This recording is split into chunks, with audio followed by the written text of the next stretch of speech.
Tihar jail has previously housed hardened criminals, separatists and terrorists. Hence, Rana's case requires, but being outstandingly different, Rana's case requires extraordinary measures due to its international implications.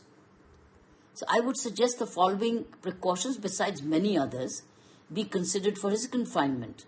Number one, certainly solitary high surveillance confinement. Second is interagency monitoring. Don't leave it to Tihar alone. It should be an interagency monitoring.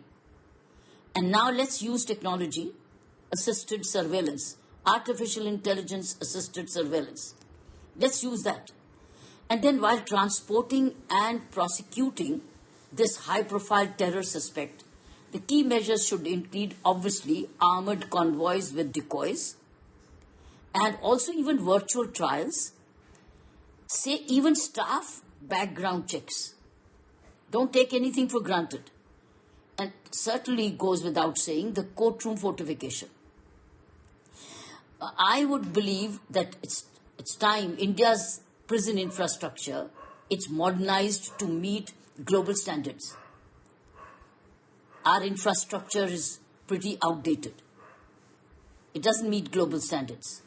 It may certainly meeting national needs, but not global standards. And therefore, with the right upgrades in intelligence, it's essential to also establish a coordinated system in this case of legal safeguards, technological infrastructure, and also strategic foresight, and more.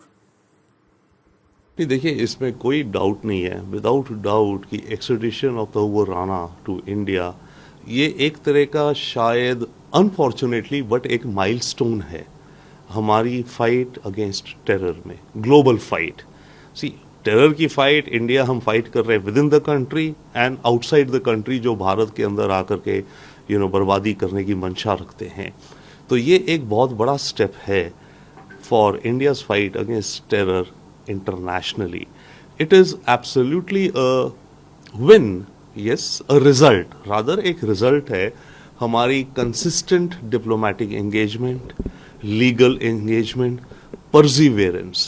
So for all of these factors, definitely without doubt, जो हमारी government has worked tirelessly, silently.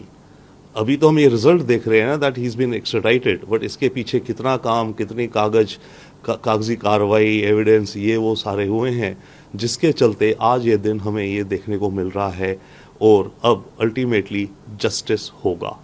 Sir, क्या हम उम्मीद कर सकते हैं कि और भी जो कई आरोपी टेररिस्ट हैं जो दूसरे देशों में छुप कर रह रहे हैं अभी, उनको भी अंततः भारत वापस लाया जाएगा और उनकी जो असली जगह होगी वो जेल की कैद या फिर फांसी का फंदा होगा? आपको लगता है ऐसा?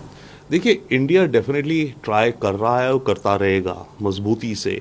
अलग अलग देशों में जहां पर वांटेड क्रिमिनल्स हैं हमारे लिए, दुबई में भी हो गए, कनाडा में हो गए, पाकिस्तान में भी हो गए और कई देशों में भी हैं.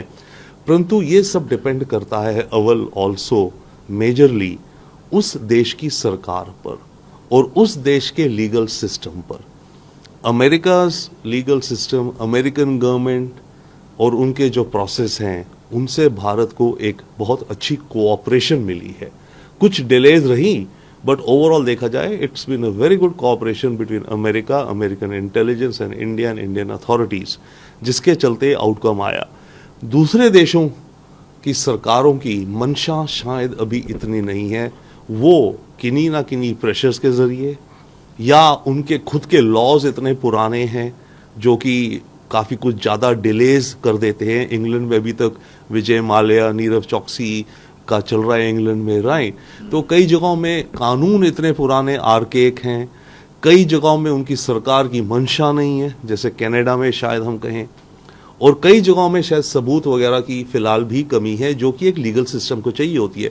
तो मिला जुला हिसाब ये है कि मेरे को चांस कम लगता है कि दूसरे देशों से एक्सट्रेडिशन इतनी जल्दी और होंगी. ये वाली भी बड़े लंबे समय से हुई. अव्वल तो एक्सट्रेडिशन प्रोसेस लंबा होता है, बट यहाँ ये था कि अमेरिका हमारे साथ दिल के साथ कोऑपरेट कर रहा है.